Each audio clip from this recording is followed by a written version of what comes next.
All right. Well, thanks again, everyone, for joining us today for our webinar, Digital Learning Design Strategies. Again, I want to wish all of you a very happy Teacher Appreciation Day. We're glad that you're spending some time with us, and we just want to thank all of you for all you've done this year to support your students. You truly are all superheroes. And speaking of superheroes, it is Star Wars Day. May the 4th be with you. So we have lots to celebrate today, and I couldn't be more excited to celebrate all of this with Martine Cisneros, who is going to join us and share that digital learning toolkit with us here momentarily. Today's webinar is brought to you by NetRef, a classroom management tool that helps educators keep students focused on learning and maximize their ed tech investment. So I'm going to switch gears now and tell you a little bit about Martine Cisneros, who's been waiting so patiently here on camera with you. Martine is a modern learning advisor, a speaker, a geek dad, a tech Jedi, a super mariachi, and a director of technology from Silicon Valley. In his current position in California, he provides strategic leadership in anticipating and developing appropriate and innovative systems to future needs and challenges regarding the district's information technology program and blended learning in the workplace and classroom. Martine has more than 25 years' experience teaching students and professionals at all levels, including elementary, secondary, and higher education, and has a master's degree in educational leadership. He was named the California Association of Latino Superintendents and Administrators Administrator of the Year in 2020, which is a really wonderful accomplishment. We are honored to have Martine here with us today and are excited to hear all of the tools and resources you've got to share. So are you ready to take it away? Let's do this. All right.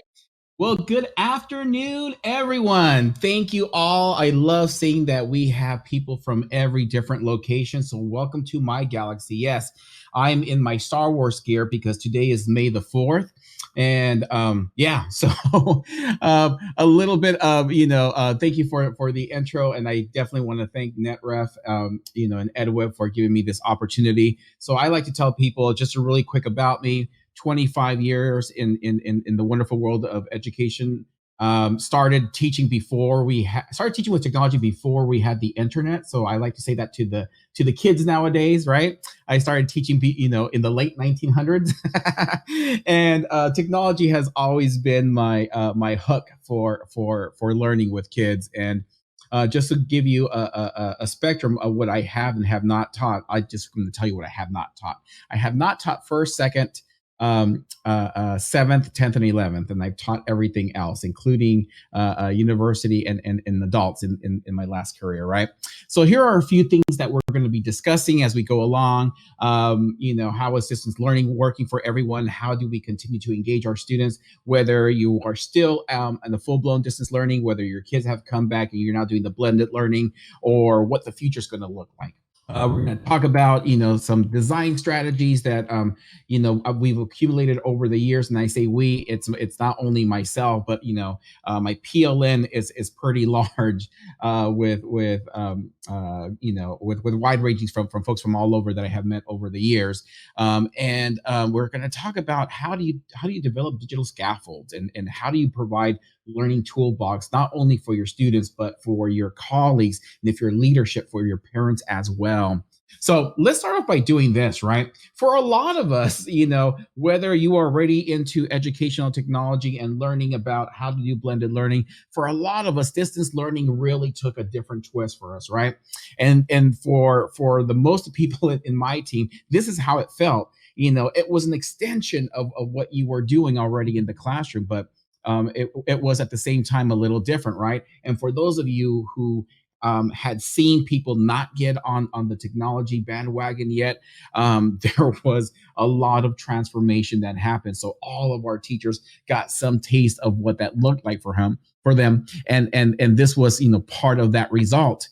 And then this started to happen, right? So, that famous March 13th of 2020 happened, and a lot of things started changing for a lot of our educators in the classroom, because if you're looking at the slide, you're looking at the meme on top, and that's what it looked like when kids wouldn't show up to school, right? When for whatever reason, they would skip class. And then skipping class meant something completely different by March, right? Because what people were doing, and it doesn't matter what platform you were using, they were turning off their microphone, they were turning off their camera, and a lot of teachers just kept on wondering, how do I get them back? And then of course there was our parents, right? Because not only were you thrown into a place you've never been, for many of our parents, we were telling them, go here, download this. Your kid needs to find their information here and upload it to this type of program. So there was a lot of learning from everyone over the past year. But I'm here for you because this is Teachers Appreciation Week, and I so do appreciate all the things that you do in the classroom for us, right? And most of you were thrown through, like it says here, 333 different recommendations from everyone, right? Your mail person was telling you about ed tech tools. The person where you're buying your groceries. The people at the gas station, right? Everywhere you went, people were saying, "Oh, try this tool," and it was just overwhelming for a lot of folks. But something that I kept on thinking about is one of my favorite quotes by Charlie Munger here is, those who keep learning will keep rising in life, right? And a lot of us, by the way, this is what we do. This is what we do on a daily basis. So first and foremost, I want to congratulate everyone for surviving 2020, because the way I see it, doesn't matter how many years in education you've been in education, it was all of our first year back again in education. And it was just mind blowing to see, especially in my district, where kids were coming back or coming to school for the very first time ever in a physical school. Think about our kindergartners from last year, right? They're becoming our first graders, and it's the first time that they've been on a school set, and pre-K kids as well. And it made me realize once again is, what do we mean by schooling now, because school changed for a lot of our kids, right? And I always went back to, well, how do we build agency, right? For me, I have a history with working with English language learners, multilingual learners, special needs kids, and pretty much different variations throughout. And the thing that I made the connection over the past 2 decades is, how are we building agency, and what do I mean by agency? Because that's one of the problems that we have now is everyone speaking the same language. So if you're looking at the slide deck, you see this is what I consider the definition of agency, is the ability of a student to display a growth mindset and grit about their ownership about how they learn. And how we learn is completely different, and it evolves over time, right? Um, by the way, this is a real shot of my kiddo. I call him my 2012 model. Over here, I have my 1996 model. This is my daughter, right? So my daughter also, when I think about my own personal kids and the kids that I work with as well, I strongly believe in student voice. I strongly believe that they need to be active learners, right? Not just passive learners. And we're each at a different level in that, in all of our institutions across the globe. So I'm going to give you my first model here, and my first model is my 1996 model, which is my kid, and the differences between my firstborn and my lastborn that you see here. And I see agency as two components, right? One, the kid that already throughout time knows himself or herself as a learner and knows what they need in order to move over to that next level, right? We then have our learners who are learning how to explain a lot of the information that they are receiving from school. Is how do they interpret that knowledge, and how do they create modern knowledge? How do they take that information and apply it, right? And we heard this from different speakers throughout the past year. As educators, when we were kids, we were always asked the question,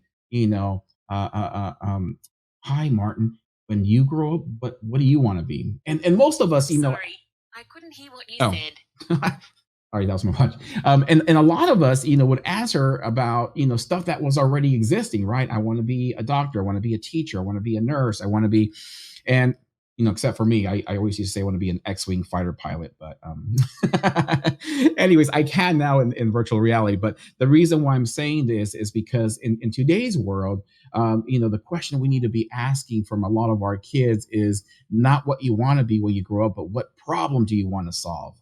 And then after telling them that, and whatever their answer is showing them the tools about how to use that information and applying it to solve real world problems. And that's how I see agency fitting into this component.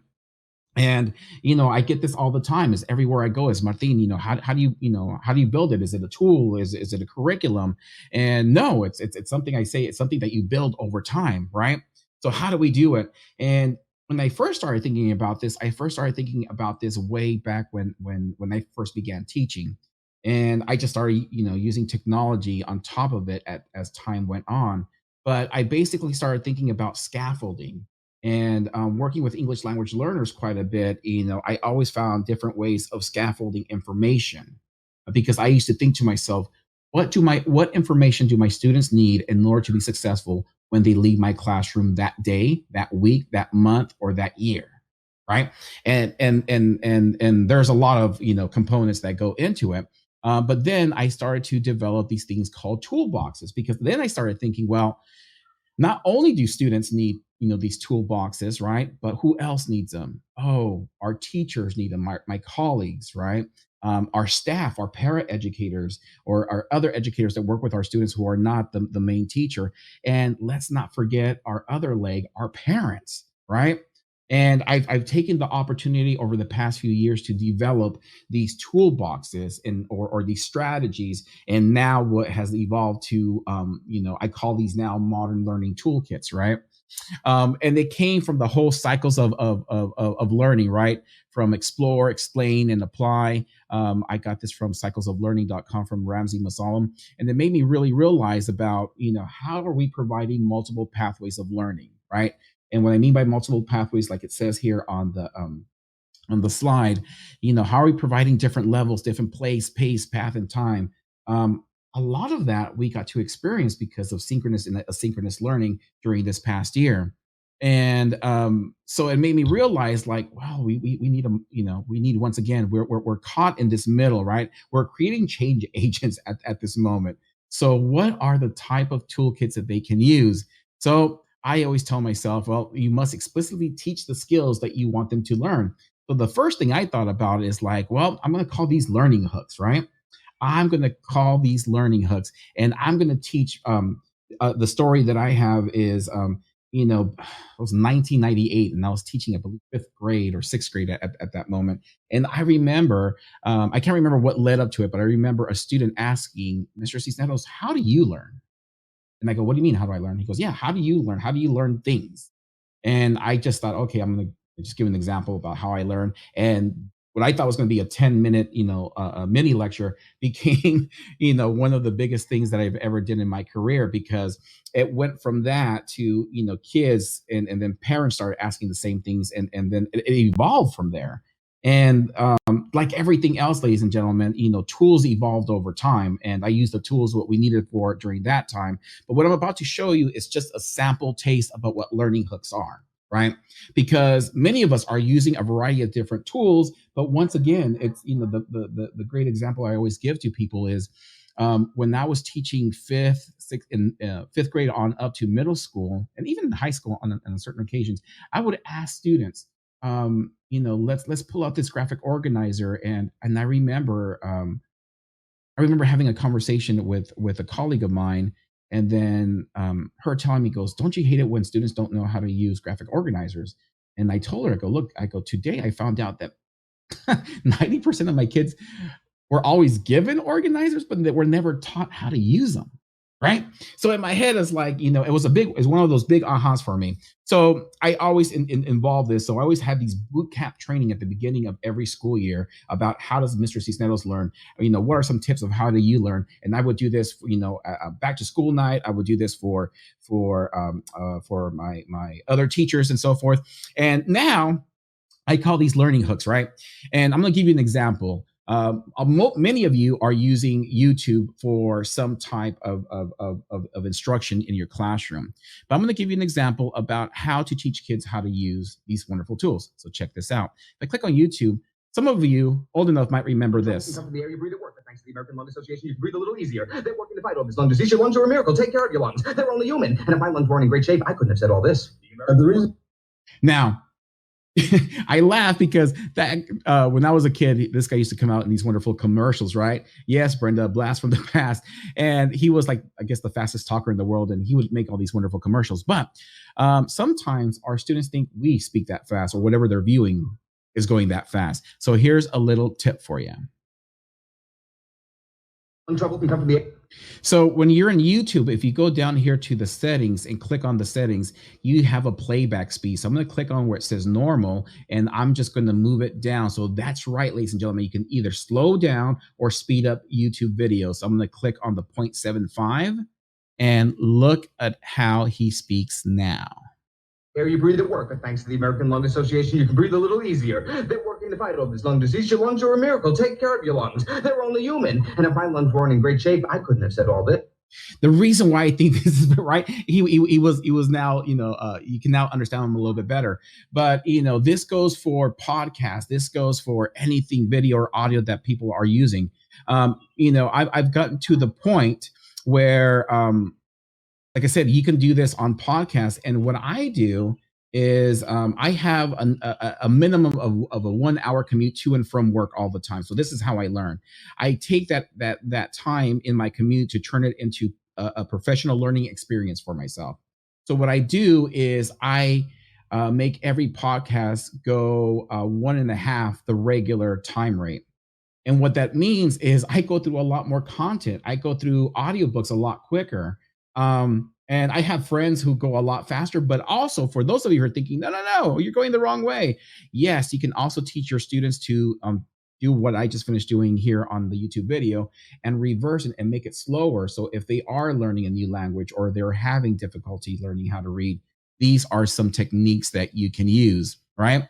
So the other component is closed captioning. Now, Emily mentioned at the beginning of our session today that in 2 weeks, this video will have closed captionings. But what I'm using right now, I'm using a Google slide deck, by the way. And some people don't know that this exists. But if we're talking about closed captioning in Google Slides, if it's your slide and you're in presentation mode like I am, you go down here at the bottom and you can go down here where it says closed captioning preference, and you can go ahead and turn it on. Now, as I'm speaking, what are you seeing? Yes, ladies and gentlemen, you are seeing live captioning at the top of my slide. And you have the ability to move the closed captioning either at the top of your slide, at the bottom of your slide. And the reason why this, I haven't used this for quite a bit, but the reason I started teaching this to my teachers in my current district lately is because when we went to distance learning, as an educator, when the kids are in your classroom, you know what the environment is because you set the environment. When the kids are at home, you might have had an opportunity to visit their homes, but for many of you, you have not visited their homes. So you don't know what's going on. There might be a lot of noise and the kids might not be able to understand you or hear you very well, right?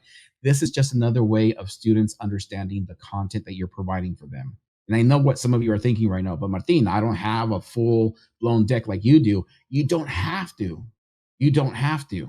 You could just put up a slide and put the main topic or the main question or the main theme that you're talking about, put it on presentation mode, and then hit the closed captioning at the bottom. So that's another trick, of course. And then, of course, you can do this on your deck down here. You can do this also on YouTube, right? You can use the closed captioning if you are putting that on a video. Now, the other, there's many components, but I always tell people, teach people how to learn, even with tools that you might think, oh, they might not need to learn how to use. So I'm going to give you another example. I wish I could see your hands, but I'm going to ask you this, right? How many of you have ever used Google Translate? So yes, I see a yes. Thank you, Sarah. Yes, Kathy. Okay, Dina, thank you. All right, many of you, right? So I'm going to show you something. So on my desktop now, you see my phone. So what I like is, like I said, I worked a lot with English language learners, but this only happens on the mobile, not on the website. So take a look at this. I'm going to hit the translate. And at the very top, I have, I choose the 2 languages. I have English, I have Spanish, but you can pretty much grab whatever other language you want. And then I like the camera feature, right? So in the camera feature, I can do this, right? I can see you can see my lunch there and everything else that you have. So this is my cockpit, but look at this. I'm going to go to, I have a little note that my kiddo wrote for me a few months back, but I want to show you something. Look at this, ladies and gentlemen. In real life, it'll automatically change or translate the text for you, right? If I go up to my screen here, guess what it's doing? It'll translate that as well. So these are little things that, yes. So some of you are saying, wow, that's great. And guess what? This is free 99, ladies and gentlemen. This is free 99. What I mean by free 99, that means you just need to download the app. That's it, right? The other part is the conversation tool. So let's just say, I know, wait, before I do that, let me do the following. I know a lot of you are having new folks coming into your area, and you might not have all the resources, and you think, oh, how am I going to communicate with this new community who's coming over, but I don't speak the language? Check this out, right? So I'm going to hit conversation. And first of all, I'm going to turn up my volume a little bit. And on the conversation, you can have a full conversation. Hola, maestro. ¿Cómo está? Hi, teacher. How are you? I'm doing well. Haciendo bien. Estoy haciendo. Maestro, ¿en dónde está la oficina? Teacher, where is the office? Oh, it's down the hall to your right. ¿Está al final del pasillo a su derecha? Right. Anyways, you get the idea. The way I see this, ladies and gentlemen, I'm a huge nerd myself. Like I said, I love Star Wars, but I also love Star Trek. And you remember, for those of you who are Star Trek fans, that little device that they would always carry, that they can speak to any alien. Well, you can now do this on your phone for free 99 as the Google Translate. But it gets even better, ladies and gentlemen, because check this out. You can also write here, right? But even my chicken scratch, if I write here, it will automatically translate it and it can speak it out for you. So it has, and it's not only Google, Microsoft has a really good one as well. But I wanted to show you these tools because, once again, these are all learning hacks that our kids should know about, right? One of the other ones is, one of my favorite loves is note taking, right? Once again, I told you the story about graphic designs, but something like using like auto draw, right? If you're new to auto draw, let me show you something.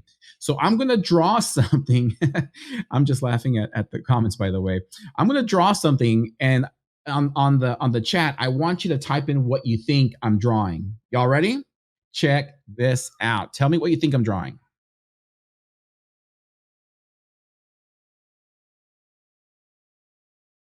Waves, ocean, water, sea, clouds, crown, diamonds, iceberg. Yeah, some of you guessed it, right? Bam! Look at that, ladies and gentlemen. Woo! If you had no idea what I did, I'm going to show you what I'm doing. So this is auto draw, right? This is one of those wonderful Google experiments where they're using artificial intelligence, because I get this all the time, right?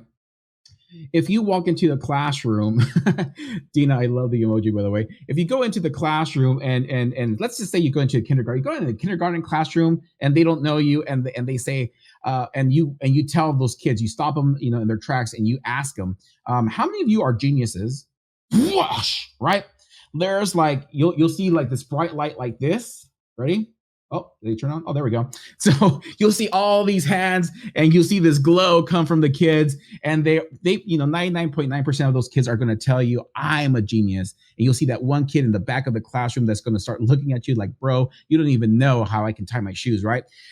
Kids, when they're younger, they own their genius. As you ask that question going up the ladder amongst the grade, they get less and less skeptical about their abilities, and drawing and for me, sketchnoting is a huge a component of now building a toolkit, right? Because I can remember if I do these doodles 2 years from now about what I was learning versus just doing regular notes on my computer.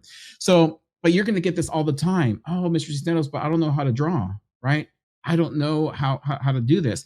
This is where autodraw.com. By the way, you'll get my slide deck at the end of today's session, and I'm also going to put it up on my Twitter site or my website as well, and we'll put that information later on.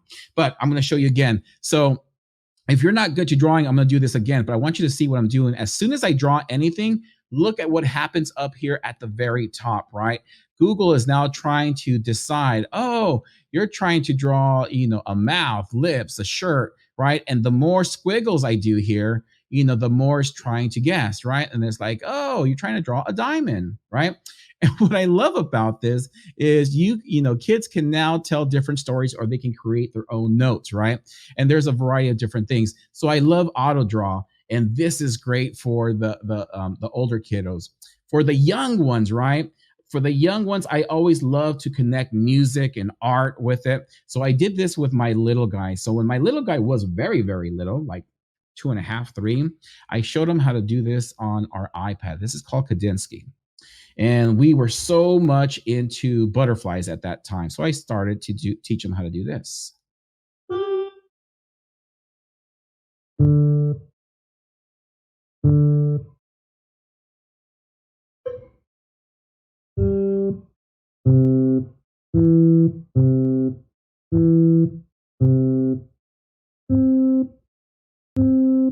And have you ever seen anything play back whatever you have drawn? If the answer is no, you were 2 years old when it happened.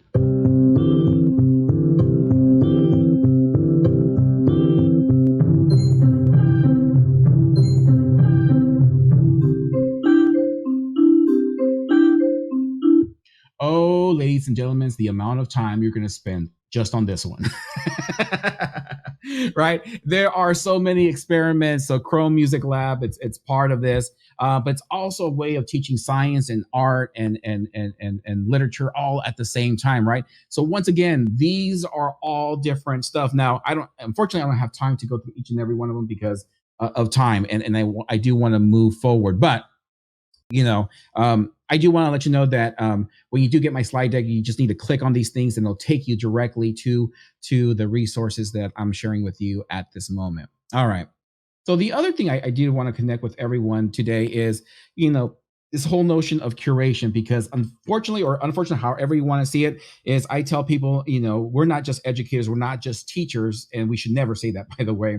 We have always been more than that. But the biggest part of our job now is curation, because there's just so much stuff out there. And the question then becomes, the question I get all the time from everywhere is, Martin, how do we choose the right tool or what we're doing in the classroom? So the first thing I said is, what's the student activity? What do you want your students to do? And take it from there. But people say, well, how do you find all these different tools? How do you do that? So once again, I'm going to teach you how I learn. So we are going to go fishing, ladies and gentlemen. That's right. We're going to go fishing, and let me go back to this one. Oh, I'm now jumping out everywhere. So there we are. So I'm going to show you how to fish for EdTech tools for what your students need. And one of the sites that I use is EdTech Teacher. I love EdTech Teacher. I've been using these guys for quite a bit. And at the very top, they have this place where it says what we recommend. So I'm going to click on what we recommend, and I'm going to go into App and Tech Tool Guide. So now it brings me down here and it says, Martin, what do you want? What's the learning objective? What is it that you want your students to do? So I'm going to say, well, I want my students to, you might say, oh, I want them to collaborate. Oh, you can say, okay. And then what do your students have? Oh, well, we use Chromebooks and we also have iPads. I'm like, okay, what's the grade level? Oh, we're doing middle school, so it's 5-8, right? So whatever it is. And as I'm clicking away here, by the way, down here at the bottom, you are now looking at different recommendations that they have, right? You have the recommendations, you have the type of devices, you have the grade level, the ease of use, the description of the app. You can print them, you can download them as an Excel spreadsheet, CSV, PDF, and you can also learn more about them. So what I always do is I always go for the easy breezy ones, right? I always goes like, oh, so actually the first thing I do is I first check, do they have it for both devices, iPad and Chrome? Yes. The next thing is it for my grade level? Yes. Next thing is the easy breezy. I always go for the easy breezy, right? Yes, Brenda, I just saw that. Anyway, so this is how, I tell people, if you're brand new, if you are still having a hard time of learning how to curate tools for for what you're trying to teach, I always go here to the learning objective and what is it that you want your students to be able to do. Record and edit audio, right? There's a variety of different things, and you're going to see the variety of tools that pop up. So EdTech Teacher is one of those wonderful resources that I use, that I teach people how to go fishing, because they're vetted. They do a really good job of using some very popular tools. And then, of course, you also have the ability to see whether they're free 99 or if it's a freemium. What's the difference between free 99 and a freemium, you might ask? Where a free 99 is where I stated before, it's a free tool. It's just, the time it takes you to download and learn how to use the tool.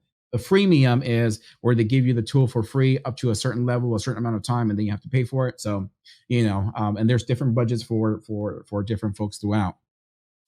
These are some other research tools that I use as well for going fishing. ISTE's EdTech Advisor, there's EdShelf as well. And then, of course, definitely Common Sense Media is another great place that I go to. All right, folks. So let's talk about a particular modern teacher toolkit that I love to use with everyone. Like before, this is something that was born out of, once again, my students asking for feedback about how to learn on certain things. And for me, is I always would use technology as my hook. Is like, how can I hook my students to want to go deeper about this topic? And this is one of the things that I learned about, is like, most of us, you and I, learned how to read by, a regular analog book. And this past year was one of the first times in our history that many of our kids learned how to read by a screen, right? And it's something that it's not going to go away. It's something that that is going to continue. So, I learned different things about how do we teach people about reading the internet. So the first thing I always go to, right, I have this article, and this happens to all of us, right? We go out, we find an article that we really, really want to use, and we're doing what we're doing now. We're showcasing either at home with at home, oh good Lord, in our classroom on a projector, or like this through distance learning. And you're trying to tell, you're trying to tell your students, I found this wonderful article about human algorithm and winning combination. And all your kids can think about is, what is this guy texting at the very top, right? Do business where business is done. And they're like, what does that mean? Oh, Purell.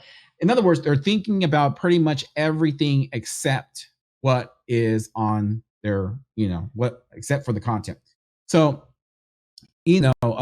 I started to use a lot. We use Google Chrome in our district, and I started to learn about all these wonderful things called extensions, right? So there's these mini applications that we use.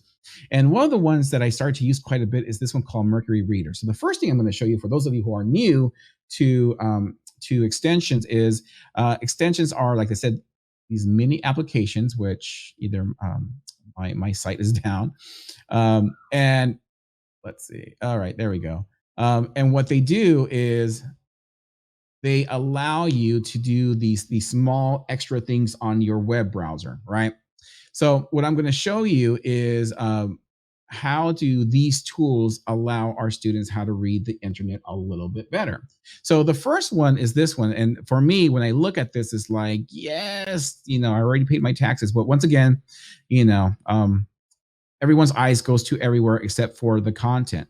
So the first thing I do is, once I install Mercury Reader, by the way, for those of you who are new to extensions, once you have installed it, they're going to live up here right next to your, I believe they still call this the Omni bar, right? Your search bar up here, your URL bar, and you're going to see like a little rocket. I know my theme is black, so you can barely see it, but I have a little rocket up here. And as soon as I click it, here's what it does. It automagically, that's a new word, by the way, automagically. It automagically takes all that away, right? It takes all that away. And then, of course, it makes the font bigger. And there's a few things that you can do with it, right? So you can make the text size small, but I like to go big or go home because I always thinking about my students. My students are probably watching this either on a mobile device, or they're probably watching it on a Chromebook that's 13 inches. And then you can mess with the typography. I wish I had more time. I can go into it, and then you can have the light theme or the dark theme. I'm going to tell you why you want to go to the dark side when you are on a line. Why? Because it saves your eyes, right? Which most of us now are on the screens for a long period of time. Not only that, but it saves your battery life as well for your machine, but it's really better for your eyes. And this wonderful group also uses a wonderful font. So if you have students who are dyslexic, this is a better read for them. So many cool combinations of why we want to do this, right? The next one is Crafty 184. So the first question I ask folks is, do we know what reading level this is?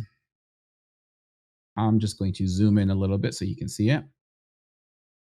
On the chat, can you quickly tell me what reading level you think this is?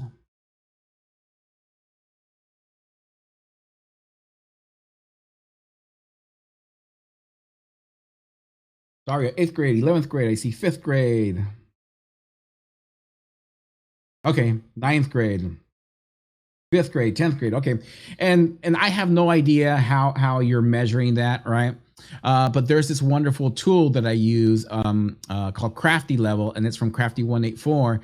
And what Crafty Level what Crafty Level does is how you use the tool is you highlight, and for this, I'm going to highlight the whole paragraph. The whole article. And then I have my little CL up here. I click on it, and I know it's hard to see, but I'm going to tell you in that little red mark, it tells me it's on the 11th grade, right? So this is pretty darn cool, and it uses the Flesch Kincaid grade level. So yeah. So this is pretty interesting because I find this quite a bit. Sometimes teachers find a lot of great information, but they don't know whether or not their students might be able to comprehend the information. This is one way of finding out. So I know what you're thinking next is, Martin, this is great. It's 11th grade, but I'm teaching middle school and I really want to use it. And this is where another favorite tool of mine comes on board, which is called TLDR, which I thought, someone did an app made just for me when I was in college. Too lazy, didn't read. Right? Yes, Daria, it works on pretty much everything. So I then go up here, and then I for some reason I uninstalled it. I don't know why I did it, but I did. But I'm going to show you my big brother to TLDR, which is called Resumer. And Resumer, oh good Lord, I need to fix that. Resumer does pretty much the same thing, but it takes it to the next level where it chunks the information. So we already know this is an 11th grade article, and I'm going to click on my Resumer up here. Oh no, that's not.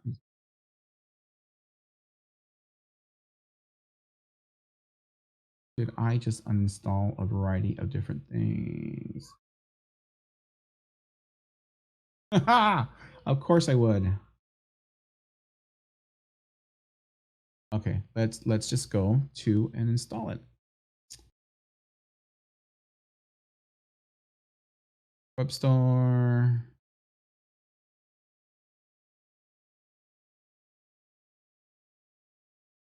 It's not showing up.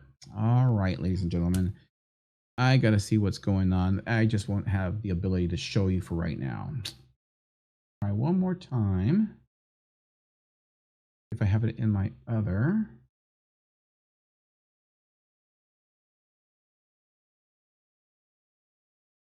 Okay.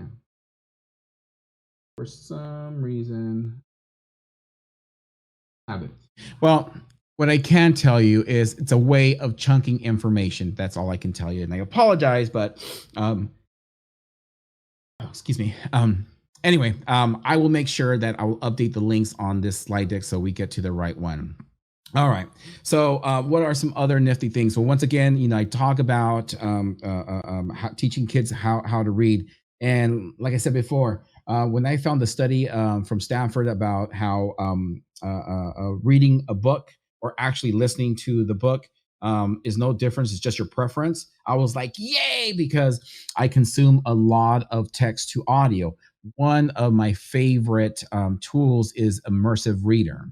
And Immersive Reader allows you to do a variety of things to a website. So I'm going to give you an example. So I'm going to go up here. I'm going to highlight this, do a right click, and it's going to say, help me how to read, or help me read this. I'm going to click on that. And it turns this whole paragraph, right, or this whole article, and I could do a variety of things with it. I can play it back. I recently shared my top predictions for the retail industry in I can also change the speed, just like we did with YouTube and with audio, so we can do that. We can also change the text preference, right? We can make this larger or smaller since we're reading on digital devices. We can change the font, we can change the theme. And like I said before, always go to the dark side. It's really good for a variety of different reasons. But look at this, ladies and gentlemen, especially if you're teaching littles, you can also highlight, you can also highlight parts of speech along with it. And then you can also translate, which is pretty darn slick. And I'm gonna hit Spanish. And what I like about it is you can do it by word, you can do it by document, and you can also. Recientemente compartí mis principales predicciones. That's right. You can now change pretty much anything on the web into an audiobook, into any language. So that is pretty darn slick, right? So it helps with struggling readers. It helps with, even regular readers if they just want to listen to it versus reading it. And it's just a different way of consuming information. The last thing I'm going to leave you with is Read and Write, which is one of my favorite tools. And there are Read and Write gives this tool out for free completely for all teachers. On their site, you can sign up and you can get this for free. But here's what I ended up doing, right? And you can do this with anything on the website, with any website or any information you find on a website. What I ended up doing was I downloaded this article. And I thought, okay, I'm going to go ahead and install my Read and Write here. You get this navigation up on top, and it does a variety of different things. So if I hit the word farmers, I can click on my, my picture dictionary, so you have an idea. It reads it back to you. But one of my favorite things about this is, once again, I can take this whole article, and there's this button up here that says Audio Maker, and I click on it. And what it does, in a few seconds, it will download an MP3. And just so you can hear it, I'm going to show in Finder, and I'm going to play it for you.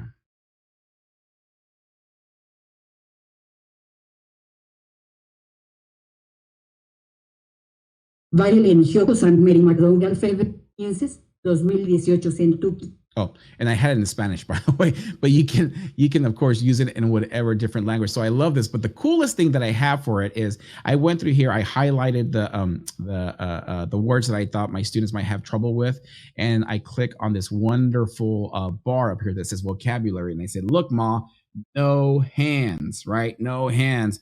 And in a few seconds, what it does, it takes those words and it does a vocabulary list, right? Look at that. It gives you the word, it gives you the meaning, it gives you the symbol, and a place for students to write their own notes. Better yet, right? If the student says it helps with all farming, right? They'll give you just a basic response. You can go up here, click on this wonderful button, and leave a voice note. Hi, Martin. That was a great start, but can you go a little deeper into what do you mean by helping all farmers?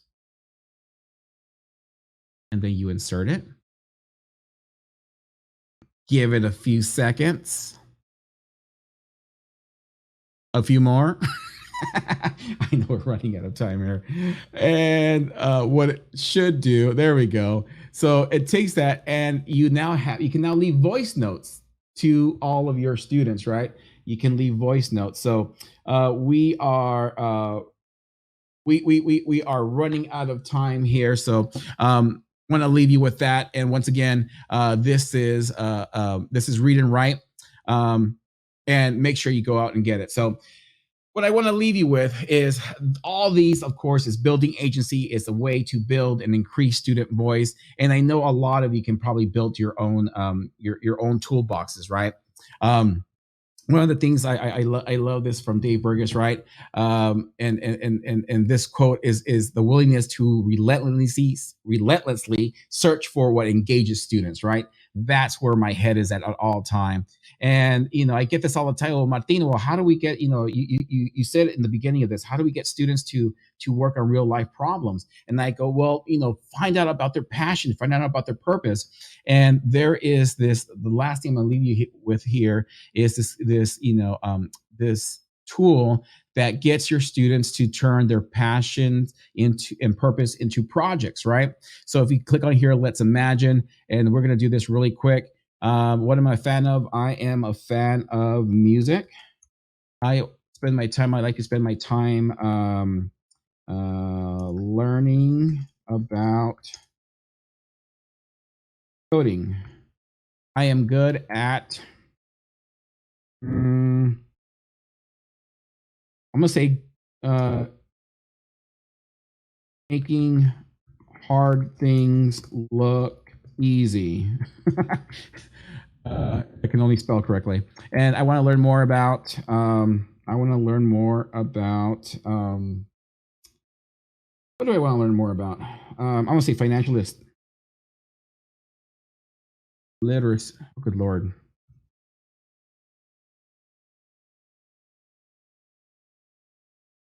And what's my purpose? I want to advocate for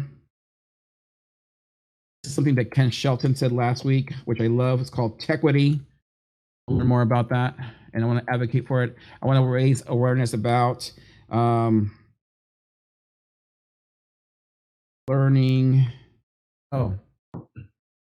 Micro learning. I want to challenge mindsets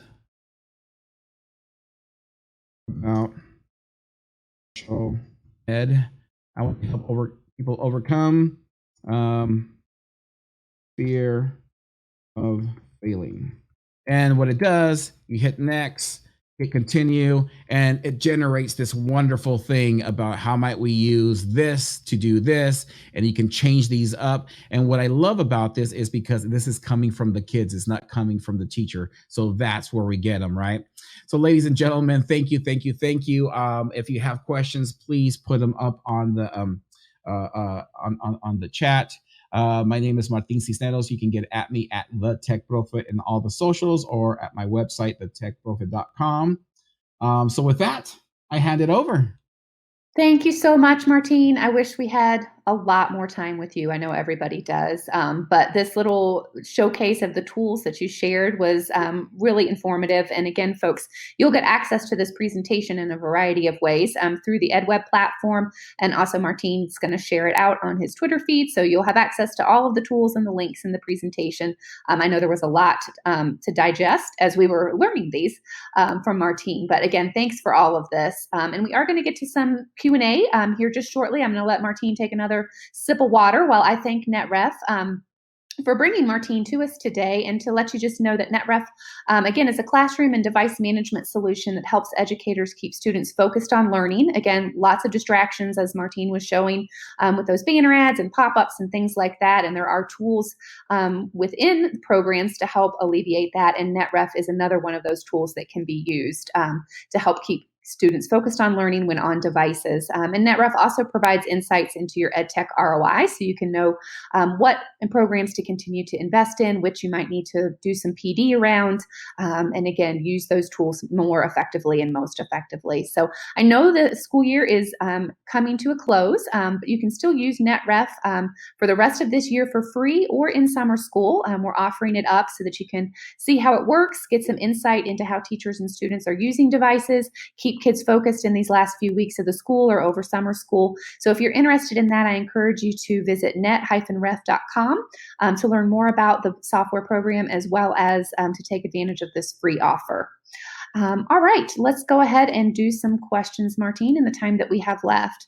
So I think someone may have said this tongue in cheek, but I did want to address it. And the comment was, why do we need teachers anymore with all of these tools? It's like I always tell people it's like cooking, right? Like cooking is like when I went to college, all I could do was sandwiches and cereal because I didn't learn how to cook, right? Sandwiches and cereal, and then I learned how to cook. But I think about cooking tools, right? I think about when, yes, I am that old. Where when we first got a microwave, I remember that as well, and I'm thinking, oh my gosh, why does anybody need to cook anymore? Well, you still need to learn what to put in the microwave, right? And my favorite tool, I can say that now, is the wonderful air fryer, right? How many of us got an air fryer during COVID times and we learned how to use it? It's the same thing. No tool. I'm going to tell you, out of my close to 30 years in educational technology, when people ask me, Martin, what is the best gadget or what is the best app? And I can say this honestly, the best app is a well-trained teacher. That is the ultimate app. It's you. Nothing that, not the new iPhone, not the new Mac, not the new, no, it's you.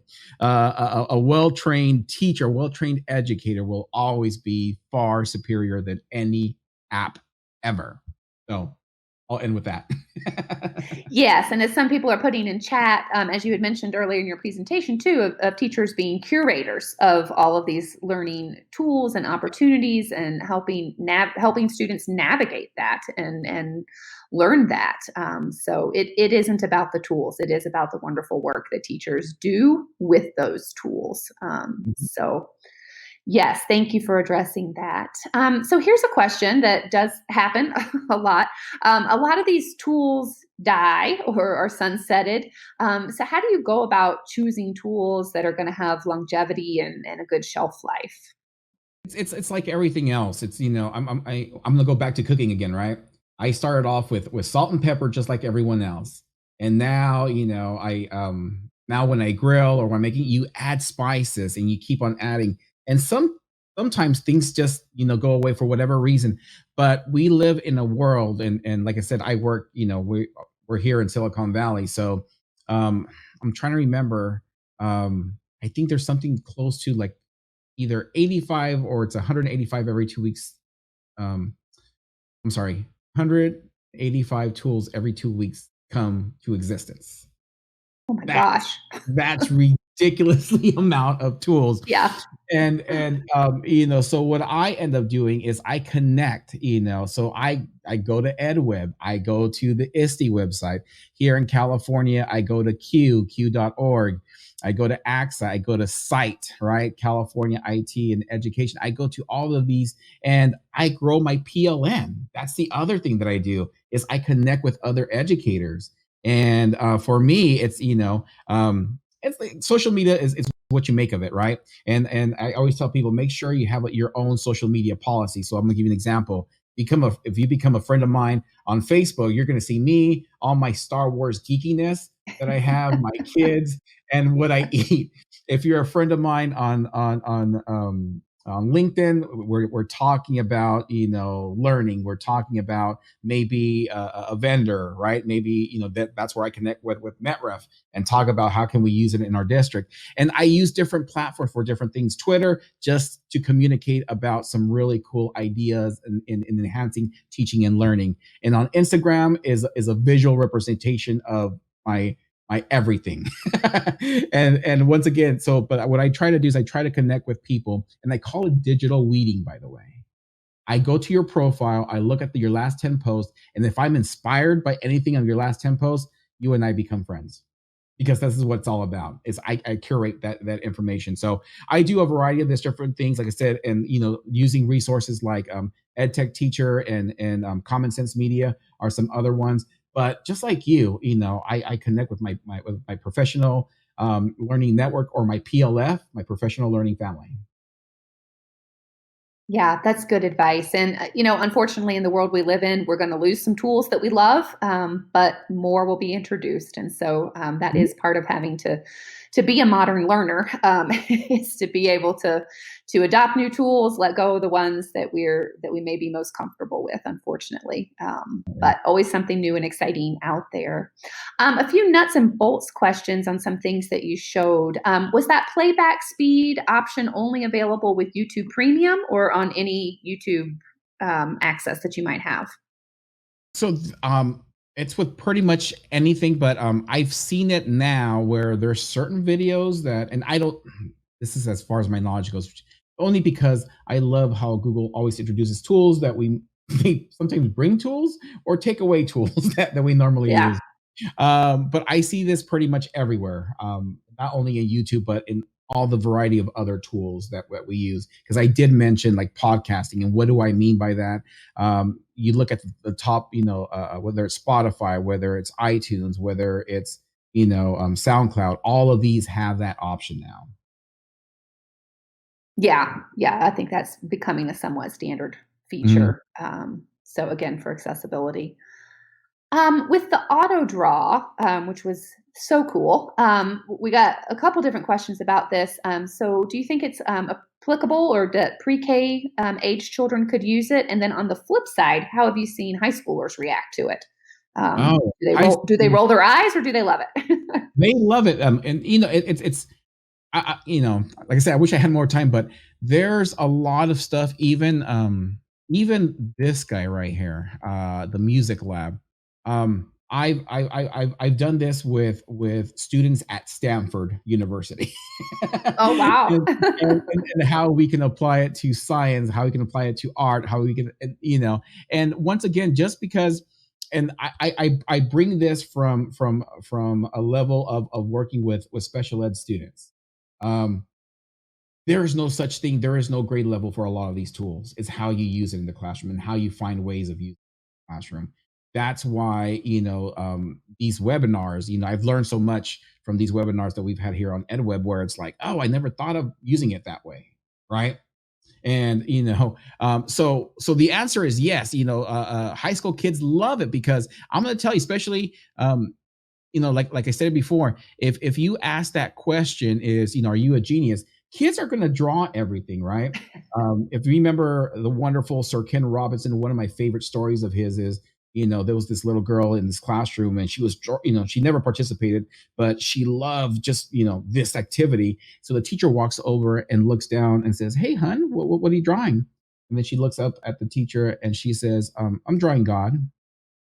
And then teacher's eyes got really big and says, "Hon, no one knows what God looks like." And she looks and she said, "They will in a second." So it's that confidence of being curious and not knowing, right?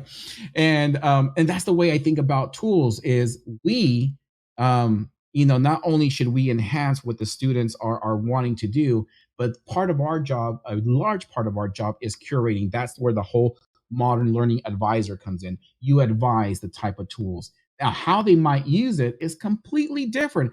I'm going to give you some homework. Go on YouTube and type in how to use a can opener correctly. Your mind is about to be blown, right? So that's, tools were made to, not only do the stuff that were intended for, but that's the wonderful thing in about the world that we're living now is we allow your students to use the tools in order to solve real world problems by giving them opportunities to use them in a variety of different ways. And, as a dad of kids, I'm the father that would go and to Target or Walmart and just let the kids play. And then after 10 minutes, it's like, they're walking off with the letter W from the arts and crafts. And I'm like, "What's the letter W for?" And my kid says, "Well, I can, take a picture of it, Dad, and it's going to become train tracks, and then I'm going to turn it into the Star Wars symbol." So once again, it's like it's the letter W in this wood form. And I never, ever, question my kids again. But for those of you who are parents, you understand this, right? Whenever you buy them, whatever you bought them as a kid, what did they play the most with? They played with, of course, with the box that it came with, right? Because That's where the mind went. And that's the same thing with tools, is just give them the opportunity to explore all these different tools. So getting back to the question, do I think it's downgraded for high school? No, actually, I would start there. I would start with AutoDraw. And if you really want to have fun and get your kids, especially in high school, to lose the fear of drawing, try Quick Draw. It's the sister to that. And what this does, it challenges you to draw things, but it only gives you 20 seconds to do it. I'm sorry you just lost an hour of your day when you don't. In 20-second chunks. Well, Yeah. I am sorry that we have reached the end of our time together. This was so much fun and so informative. So thank you for being here with us, Martine. Thanks to everybody who joined us today. And again, a big shout out on Teacher Appreciation Day for all you do. We hope that this presentation gave you some new ideas and some new tools that you can use with your students tomorrow and in the school year to come. So again, wonderful to spend time with all of you today, and good luck with the rest of the school year. And I hope you get a little bit of time off in the summer to recuperate from all you've done. So have a great afternoon, everybody.